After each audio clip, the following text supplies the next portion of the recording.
राष्ट्रपति महोदया का। कृपया अपने आशीर्वचन से हम सभी को कृतार्थ करें। माननीय राष्ट्रपति महोदया।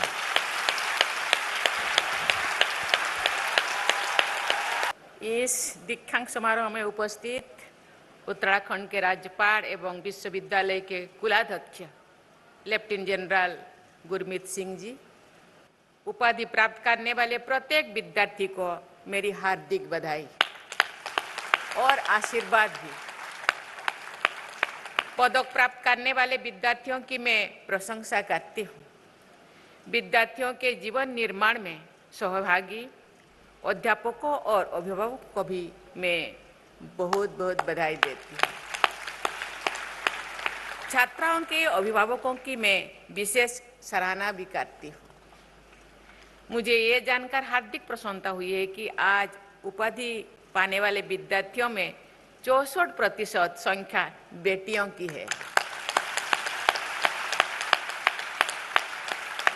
पदक प्राप्त करने वाले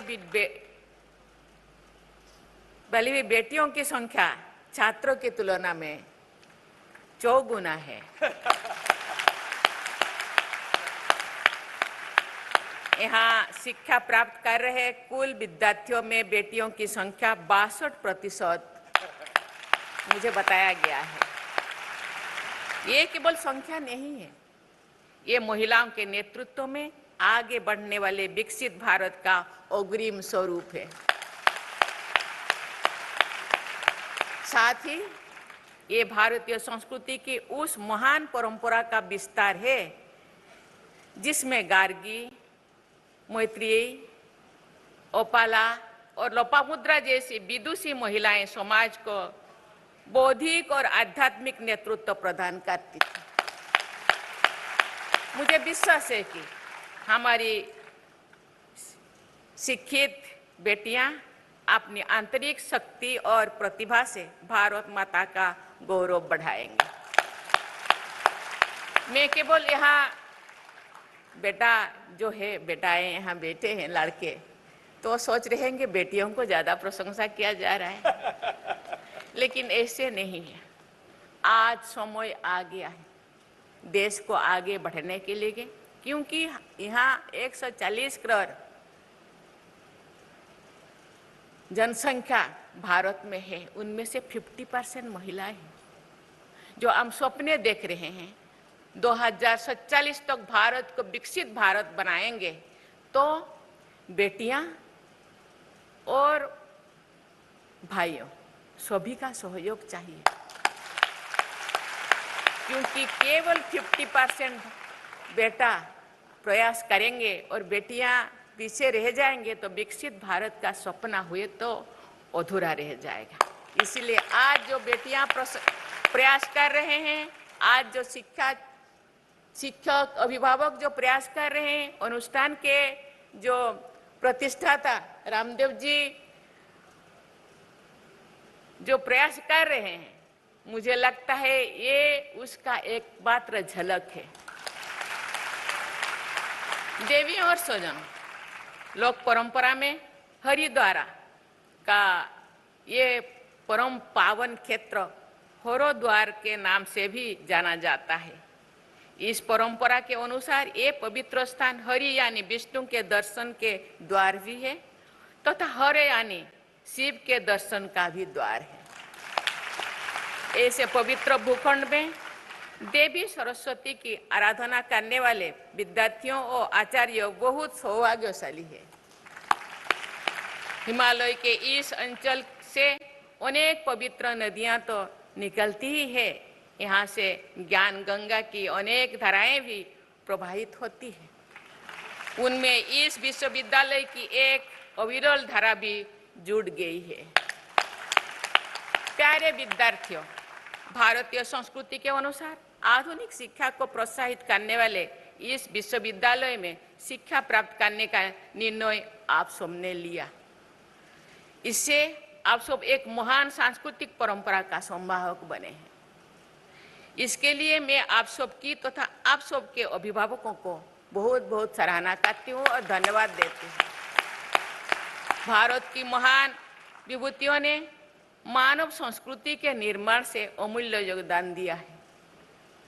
मुनियों से श्रेष्ठ महर्षि पतंजलि ने योग के द्वारा चित्र की, व्याकरण के द्वारा वाणी की तथा आयुर्वेद के द्वारा शरीर की अशुद्धियां दूर की हैं।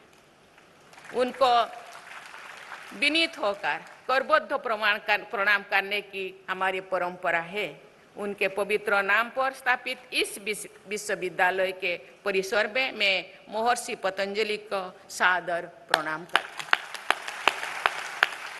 इस विश्वविद्यालय द्वारा महर्षि पतंजलि की महती परंपरा को आज के समाज के लिए सुलभ कराया जा रहा है। योग एवं आयुर्वेद के प्रचार प्रसार में इस योगदान की मैं सराहना करती हूँ।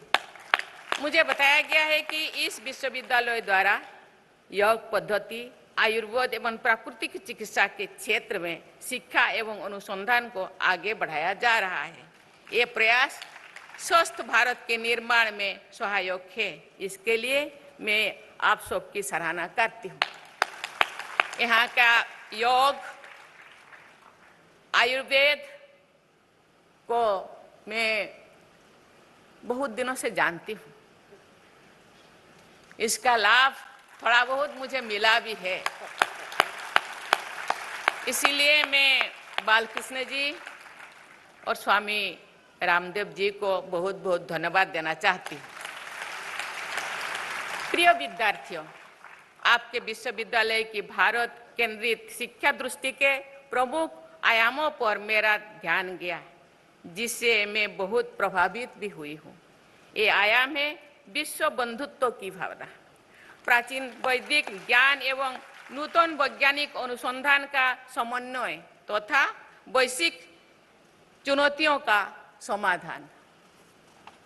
आपका विश्वविद्यालय भारतीय ज्ञान परंपरा को आधुनिक संदर्भ में आगे बढ़ा रहा है। आप सब इस ज्ञान यज्ञ के गौरवशाली सहयोगी है। वसुधैव कुटुंबकम का हमारे सांस्कृतिक आदर्श पृथ्वी एवं मानवता के समग्र कल्याण में अनुप्राणित है। आप सब ने इस मनोरम स्थान पर इस विश्वविद्यालय के आदर्शों के अनुरूप शिक्षा प्राप्त कर रहे हैं। आप सबके ये अनुभव किया होगा, आप सबने पर्यावरण का संरक्षण करना तथा जीवन शैली को प्रकृति के अनुरूप ढालना मानव संप्रदाय के भविष्य के लिए अनिवार्य है। मुझे विश्वास है कि आप सब जलवायु परिवर्तन सहित अन्य वैश्विक चुनौतियों का सामना करने में सदैव तत्पर रहेंगे।